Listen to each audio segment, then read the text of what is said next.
Alright legends, welcome along to a brand new video. We're going to get on to a little story time episode for you now. I promised this a couple of days back. I'm only getting around to doing it now. This is a story of how to make a point with absolute class and just putting someone back in their box so good that they can't even speak. Beautiful, beautiful thing that I've seen, and it just worked out so nicely. So this story takes place in the early 2000s. The exact year escapes me right now, but it was shortly after me and my ex-wife had separated and went our separate ways, and I still had the house in Coleraine, Northern Ireland, where me and her lived. Wonderful, wonderful town. Back then, it was the place to go, the place to shop. Just anything you could have wanted was in that town. It's a little bit different today. The majority of the town is made up of a few shops, more coffee shops than you can shake a stick at, and barber shops, and it even has its own resonant cult right now. But back then, the place to be. So I was off on annual leave for 2 weeks. I think it was a week or 2 weeks. But anyway, it was a Friday morning. I got up, started doing my bits and pieces around the house, cutting grass and whatnot, and decided to take a little walk in the town and pay off the mortgage. So down into the town before online banking, I should say. Aging myself a bit badly here. So I leave the house, walk down into town. It's about midday at this time. I go in, do a few bits and pieces, get the money transferred into the bank for the mortgage, and sun splitting the trees. One of the hottest days of the year. Awesome weather, and the sweat, just so hot. And I thought to myself, you know what? I think I'm going to stop and have a little pint before I go home. And I went to this bar. Now, forgive me, the name of the bar is completely gone right now. It doesn't even exist anymore. It burned to the ground at some point in time. But nice bar just in the centre of town. You know, there's a lot of businesses and whatnot around about Coleraine. So I walk into this bar at about 3:30, 4 o'clock. I reckon it was about that time. And there's a couple of guys in there.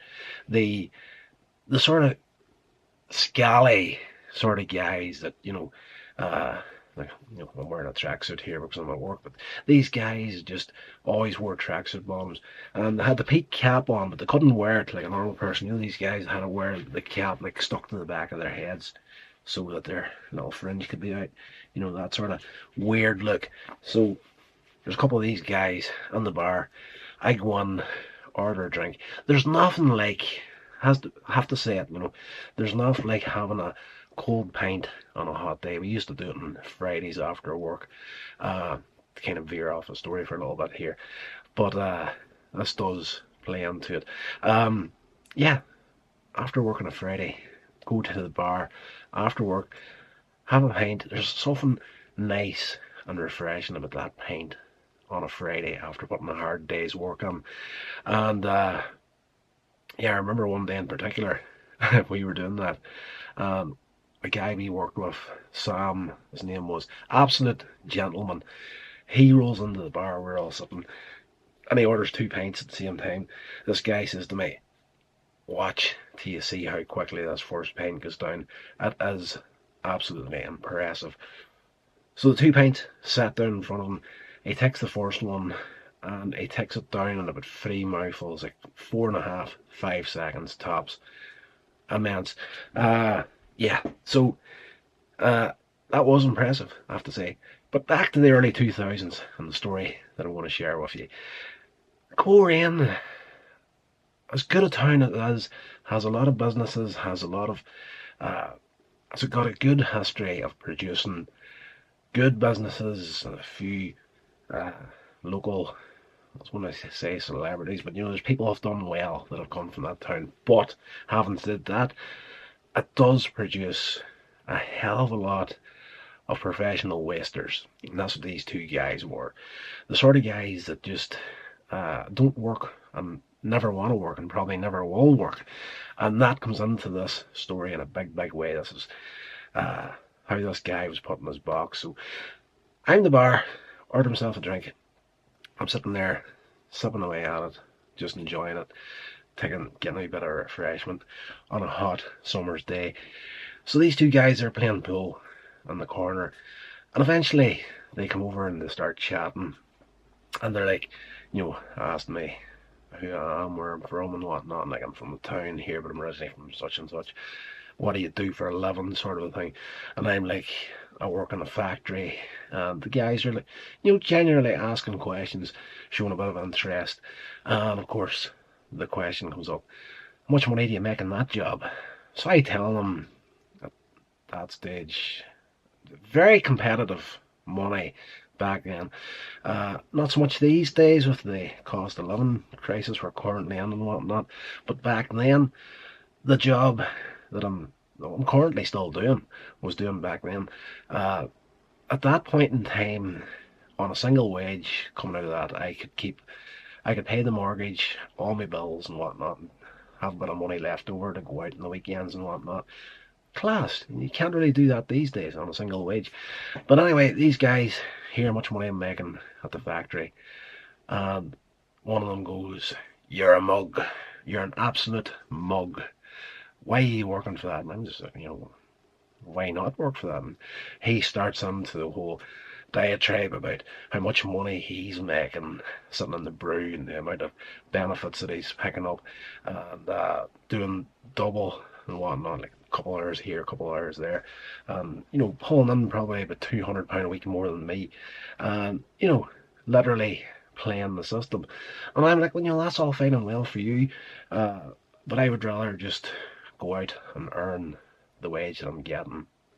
So he's a real smart ass sort of guy, and at this stage he's kind of doing his best to sort of wind me up about the amount of money that I'm not making in his view. So yeah, at this point I'm not getting irritated, but I'm just kind of like, I'm getting to the point where I've kind of had enough of this guy, and we don't come to blows over it, but around about half an hour after I get there, the doors burst open in the bar, and in come about 10, 12 people, all workers from a local factory down there. I think the factory is like a cheese factory or a milk factory or something, dairy of some sort. And these guys are doing exactly what I was saying earlier. After work on a Friday, you go for that nice refreshing pint under the bar. So, of course, they all come in, get their pints lined up, and they're having a bit of banter and whatnot. And of course, these two guys are in there that were giving me the whole mug thing for actually working for my money. They eventually go across to these guys and get into the same sort of thing. And, much money are you making? And there, and guys tell them, like, oh, you're mugs. I can lie in my bed all day and I can get up and do maybe a couple hours here and there. And, like, I'm making so much more money than you. And, like, they're really, at this point, they had wound themselves up on me. So these other guys arrive, and they're already into the whole spiel about how much money they're making and how much they're not working to get it. And as far as they're concerned, everybody else that's working for a living are absolute mugs. So they are getting into these guys, going over all this malarkey, and eventually the guy that's doing all the mouthing orders a pint at the bar. So he orders his pint from the barman. The barman pours it, sets it out in front of him. The kid pays him. Before he gets a chance to put his hands in the pint, one of the guys that come in with the other group, huge guy. I mean, it's not an exaggeration to call him a Hulk. He was huge. I would say he was easily 6'2", 6'3", 6 foot plus anyway, and muscles that you wouldn't believe, and the arms of the shirt rolled up, and the veins pumping in his arms. He was just a bodybuilder. huge guy.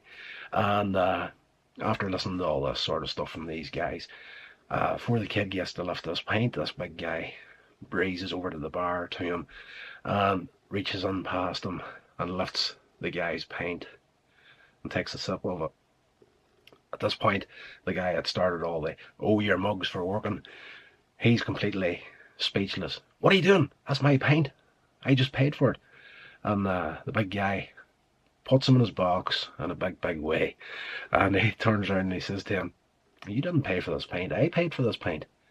And the guy's like, no, I paid for the pint. You seen me taking the money out of my pocket and paying for it. And the big guy looks him dead in the eye and he says, you do realise that that money that you're getting for sitting in your ass comes from the tax of people that goes throughout working for a living. So he says, I paid for that pint, and not just me paid for that pint. Everybody else in this bar that is a worker paid for this pint. You didn't pay for this pint. You didn't earn this pint. Everybody else on here earned this pint. And he turns around and just, you could see his eyes just darting from the kid to the bar where the kid had left his pack of cigarettes. The big guy reaches over, lifts the cigarettes, and he goes, how many people in here are employed? And everybody starts raising their hands, including me. I get in on it at this point. And he opens up the pack of cigarettes and he starts to hand one cigarette out to each of the people in the bar that were working and paying taxes. The guy that started the whole thing and his friend didn't know what to do. Back in the 90s and early 2000s, completely different than it is now. If you were going to start trouble, you didn't have a keyboard to hide behind. You usually started it in public and you had to face the consequences. And this guy got put in his box so hard by this huge dude that was, bodybuilder, probably a good foot taller than him. And at the end of it all, the two guys just had to turn and walk out of the bar. And we had a great time after that. So there you go, swift little story time for you. Hope you enjoyed it. If you did, let me know in the comments below. If you've witnessed anything like this as well, let me know. And until the next video, stay safe, and I will talk to you all then.